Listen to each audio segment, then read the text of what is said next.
Bismillahirrahmanirrahim. Orang kalau sudah meninggal, sudah wafat, kemudian orang itu meninggalkan sholat, maka berarti dia punya hutang meninggalkan sholat. Bagaimana menurut para ulama, apakah diqodho sholatnya orang yang sudah meninggal itu, dan bagaimana cara mengqodhoinya? Maka kamu harus mindset kamu berpikir begini dulu. Mindsetnya berpikir begini dulu. Awal berpikirnya harus begini. Yang wajib sholat kan saya, ya kan? Yang wajib sholat kan bapak kamu. Yang wajib puasa bapak kamu. Tapi kenapa kok kamu kalau memang seumpama bapak kamu itu meninggal, kok kamu boleh mengqodho? Bukannya itu ibadah badaniyah, ibadah badan.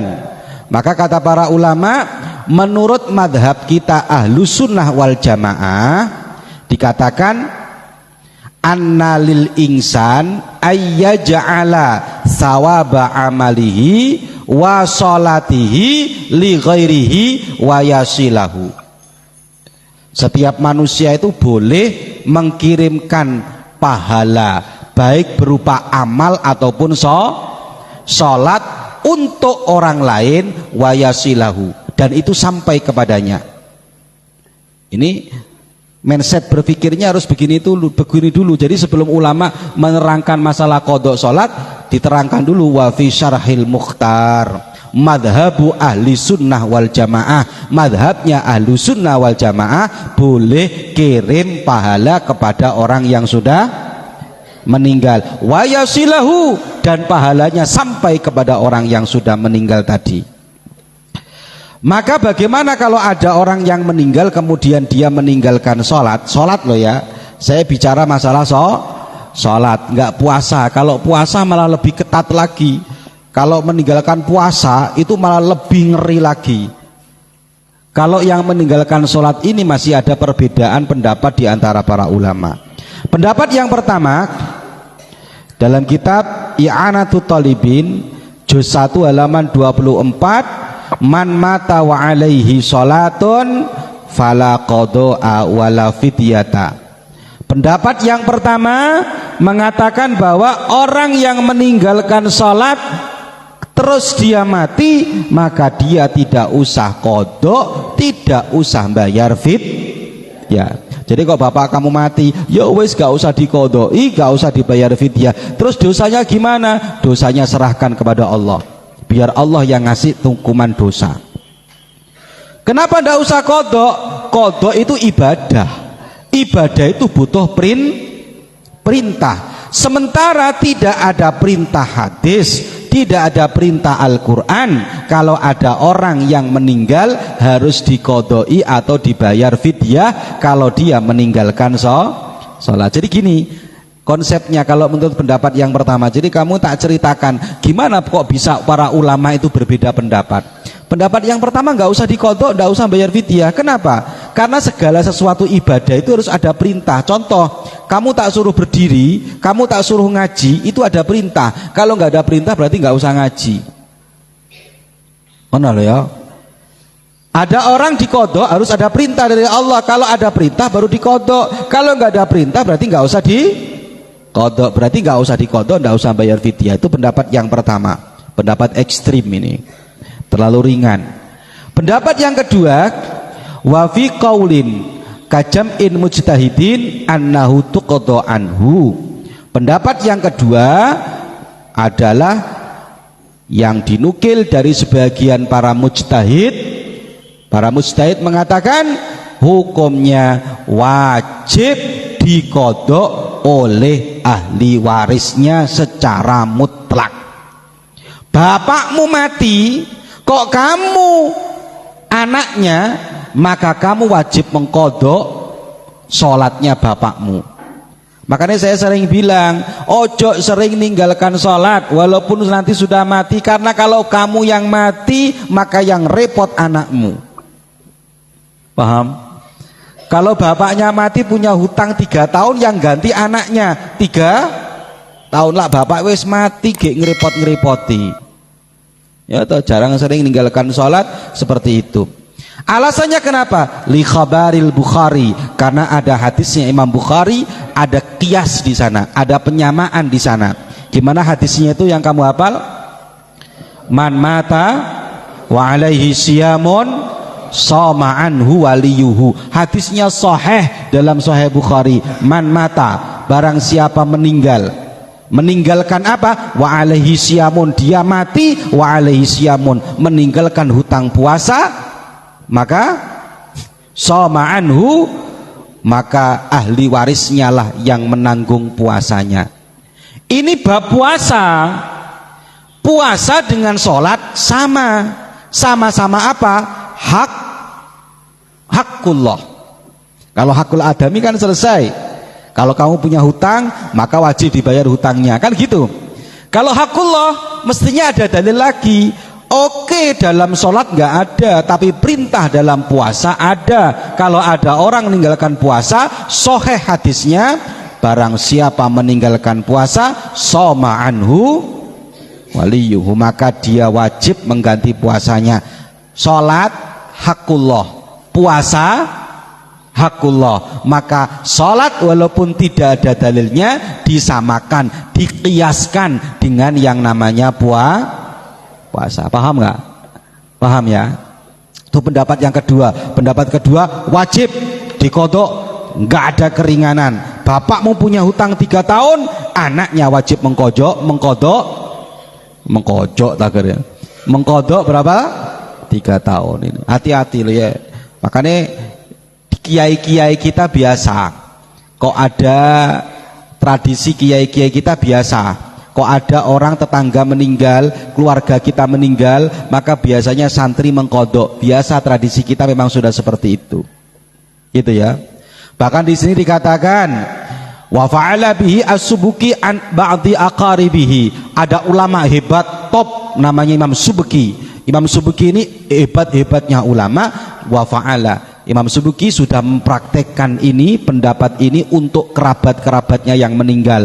Kalau kerabatnya, saudaranya Imam Subki yang meninggal, maka Imam Subki melakukan qada untuk saudaranya. Ini dilakukan ulama hebat, dilakukan oleh kiai hebat, dilakukan oleh ulama top, berarti sudah bisa dijadikan sebagai pijakan. Itu yang keberapa? Yang kedua ya. Yang ketiga menurut Ibnu Burhan. Menurut Ibnu Burhan, wa naqala Ibnu Burhan anil qadim annahu yalzamul wali in khalafatir katan ayyusalliya anhu kasaum. Kalau menurut pendapatnya qaul qadim, itu orang tua yang meninggalkan harta warisan, kemudian dia meninggalkan hutang sholat, maka ahli warisnya harus mengkodok. Contoh Pak Slamet meninggalkan sawah 10 hektar, kemudian punya anak Adit. Si Adit dikasih harta 10 hektar sama Pak Slamet. Wes dikasih harta, gampangannya begini, kamu imbal balik. Saya punya hutang, kamu tak kasih harta. Aku yang kerja, kamu yang menikmati. Maka karena kamu menikmati harta saya, kalau saya punya hutang, urusan hakul adami kamu serai, urusan hakullah juga kamu serai. Maka menurut Ibnu Burhan, orang tua yang meninggalkan harta untuk anaknya, maka anak wajib mengkodoi sholatnya orang tua. Ya, ngeri toh. Makanya bapak-bapak ya omong ngono bapakmu ekstrim iki, Pak. Mbiyen mun mate jangan ngerepotin kula, Pak. Sampean kalau meninggal jangan ngerepoti saya, Pak. Loh, maksudnya gimana, Nak? Saya nggak butuh banyak harta, tapi tata sholatmu, Pak. Kalau sampean meninggalkan sholat, aku yang kena mengkodoi sholatnya, Pak. Lah ngeri kita. Ya kalau sehari mendingan, kalau 1 tahun kamu nggak mau mengkodoi, tapi kamu menikmati hartanya, lah kurang ajar anak namanya. Tapi kalau bapak miskin tidak punya apa-apa, los, gak usah dikodoi. Menurut Ibnu Burhan, dinukil dari pendapatnya qaul qaul qadim. Jadi ada pendapat yang pertama, punya tirkah enggak punya tirkah diqadha. Kalau menurut pendapat yang ketiga, punya tirkah baru wajib diqadha. Yang ketiga, yang keberapa?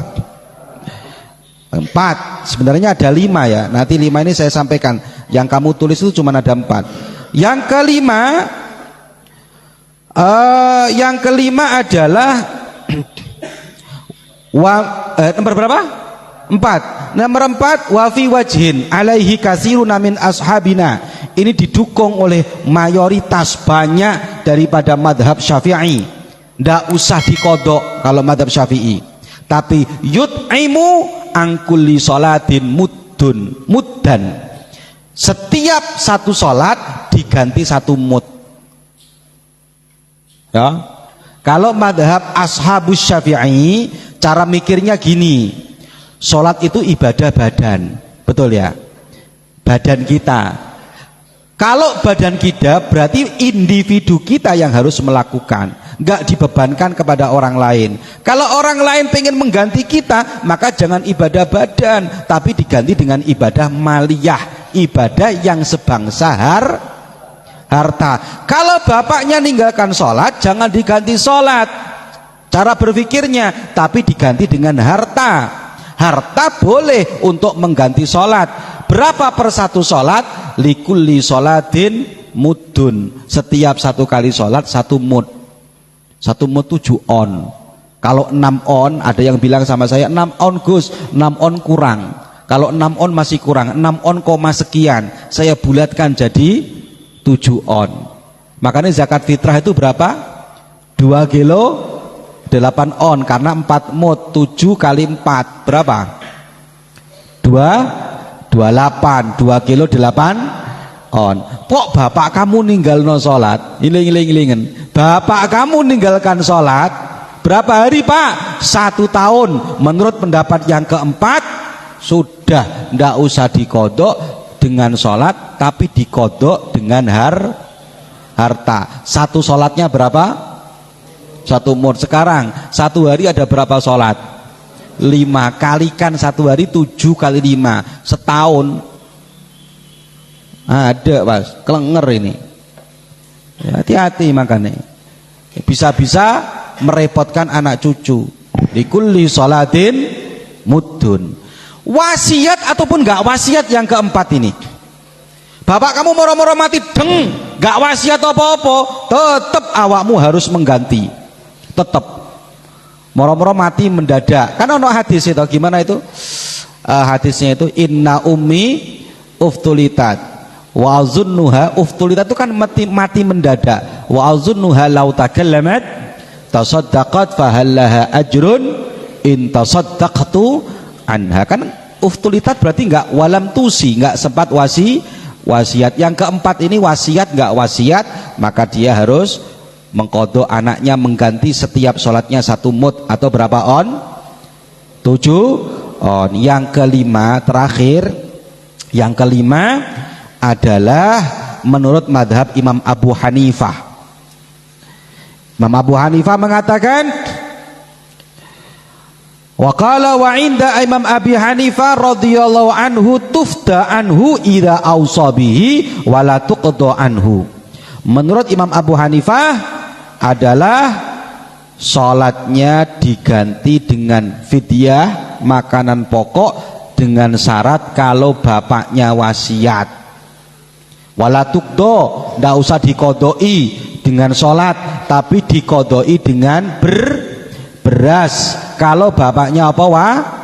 Wasiat. Kalau bapaknya apa? Wasiat auso. Kalau enggak wasiat enggak. Ibadah itu, maliyah itu sebagian ulama memberikan syarat harus wasiat. Contoh itu loh, kalau korban, sebagian ulama kan mengatakan, apakah boleh kita korban untuk orang yang sudah meninggal? Maka jawabannya sebagian ulama mengatakan boleh kalau bapaknya dulu pernah wasiat. Ngomong ini, Jong, kalau saya mati itu harta saya, kamu tolong korban untuk saya. Berarti kan bapaknya pernah wasiat. Sama dengan sholat. Ketika sholat, bapaknya ngomong, nak, saya punya utang sholat 10 hari nak, kalau saya mati nggak sempat saya mengkodok, saya wasiat kepadamu nak, tolong ganti dengan harta saya. Maka dia nggak usah mengganti sholat, tapi cukup diganti 1 mud setiap sholat. Berarti ada berapa perbedaan di situ? Ada 5 perbedaan dengan cara berpikir yang masing-masing. Terus kalau mensolati niatnya gimana? Niatnya seperti yang diajarkan guru-guru kita. Kalau kamu bapaknya mati, ibunya mati, besok saumpamane kamu harus punya utang sholat, cara niatnya jangan sampai salah. Cara niatnya usolli fardod duhri, saumpama sholat duhur, usolli fardod duhri kodoan pak selamat lillahi ta'ala, ngono. Jadi kalau kamu bahasa Indonesianya ya, saya niat sholat fardu duhur untuk mengkodoi bapak saya, atau untuk mengkodoi ibu saya sumiyatun, sama nih jelas disebut namanya. Kalau bahasa Arabnya gimana? Usolli fardot duhri kodoan an pak kholik, saumpamane kan jelas tau ya, ngono.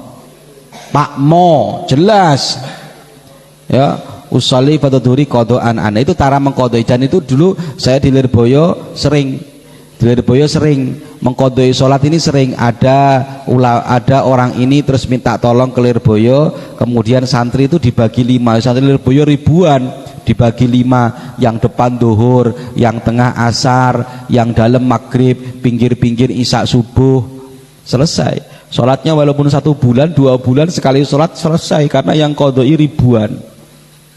Kalau yang kodoi sendirian ya tepos, punya utang berapa bapaknya 100 dikodok sendiri, do sakit teng-tengan itu ya. Carane ulama is antik ngono. Al-Fatihah.